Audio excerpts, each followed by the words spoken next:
কলকাতায় বেশ কিছু জায়গায় জলমগ্ন পরিস্থিতি এবং বেশ কিছু জায়গার গাছ উপড়ে পড়েছে। যেমনটা আমরা জানাচ্ছিলাম যে ৫৬ নম্বর ওয়ার্ডে এক ব্যক্তি মৃত্যু হয়েছে এবং ইতিমধ্যে আপনারা যে ছবি দেখতে পাচ্ছেন কলকাতায় রীতিমতো জলমগ্ন পরিস্থিতি।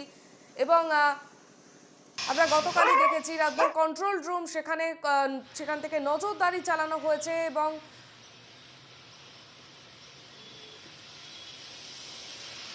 একাধিক জায়গায় ব্যারিকেড করে দিয়েছে পুলিশ এবং জল নামানোর জন্য যে প্রক্রিয়া সে প্রক্রিয়া ইতিমধ্যেই শুরু হয়ে গিয়েছে এবং গাছ কাটার প্রক্রিয়া শুরু হয়েছে। একাধিক জায়গায় গাছ ভেঙে পড়েছে এবং কিছুক্ষণ আগে আমরা দেখাচ্ছিলাম শিয়ালদার দক্ষিণ শাখায় সেখানেও একগুচ্ছ ট্রেন বাতিল করা হয়েছে এবং ৮টার পর পরিস্থিতি স্বাভাবিক করা হবে এমনটাই কিন্তু জানা যাচ্ছে।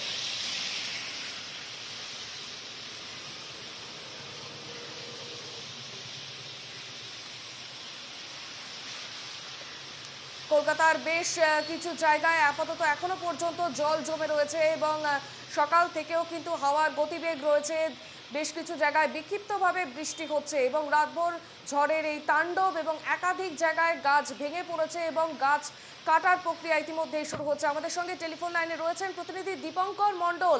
দীপঙ্কর, কলকাতার একাধিক জায়গায় জলমগ্ন পরিস্থিতি এবং গতকালই মেয়র ফিরহাদ হাকিম তিনি জানিয়েছিলেন যে জল সরাতে নামাতে বেশ কিছু প্রক্রিয়া তিনি শুরু করে দিয়েছেন তারা এবং ইতিমধ্যে আমরা দেখতে পাচ্ছি জলমগ্ন পরিস্থিতি কলকাতার একাধিক জায়গায়। একদমই অর্পিতা, দেখো গোটা কলকাতা কার্যত জলের তলায় চলে গেছে।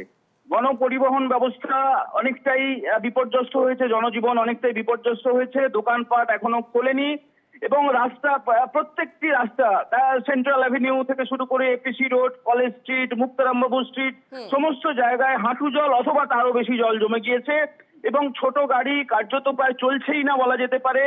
বাস ইতিউতি দেখা যাচ্ছে, জল ভেঙে মানুষ যারা বাধ্য হচ্ছেন তারা কর্মক্ষেত্রে যেতে বাধ্য হচ্ছেন তারা রাস্তায় নেমেছেন। এছাড়া রাস্তা পুরোপুরি শুনশান, দোকানপাট বন্ধ এবং তুমি ঠিকই বলেছো, কলকাতা পুরসভার তরফে গতকাল রাত থেকে এই বিপর্যয় মোকাবিলার জন্য ব্যবস্থা নেওয়া হচ্ছে। পাশাপাশি নবান্ন থেকেও কন্ট্রোল রুম খোলা হয়েছে, রাজভবন থেকেও কন্ট্রোল রুম খোলা হয়েছে। যদি কোনো মানুষ বিপন্ন মনে করেন তাহলে তারা সরকারি সাহায্য পাবেন, রাজভবনের সাহায্য পাবেন, মেডিকেল অ্যাসিস্ট্যান্স পাবেন। অ্যাম্বুলেন্স রেডি করা রয়েছে, হাসপাতালগুলিতে বেড খালি করে রাখা হয়েছে যাতে কেউ বিপদে পড়লে সঙ্গে সঙ্গে তাদের চিকিৎসা হয় এবং পুরসভার ইঞ্জিনিয়াররা তারা রাতভর জেগেছেন, তারা রাস্তায় রাস্তায় ঘোরাও শুরু করেছেন। কলকাতা পুলিশের গাড়ি টহল দিচ্ছে।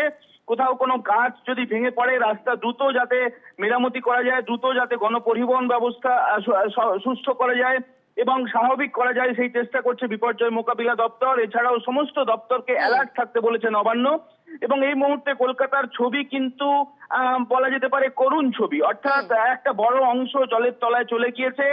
আমরা গতকাল রাত থেকেই নজর রেখেছিলাম, আজ সকাল থেকে যে ছবি আমরা দর্শকদের দেখাচ্ছি, মুক্তারামবাবু স্ট্রিটে ১ হাঁটু জল জমে গিয়েছে, আমার স্ট্রিট জলমগ্ন, সেন্ট্রাল এভিনিউ জলমগ্ন, কলেজ স্ট্রিট জলমগ্ন।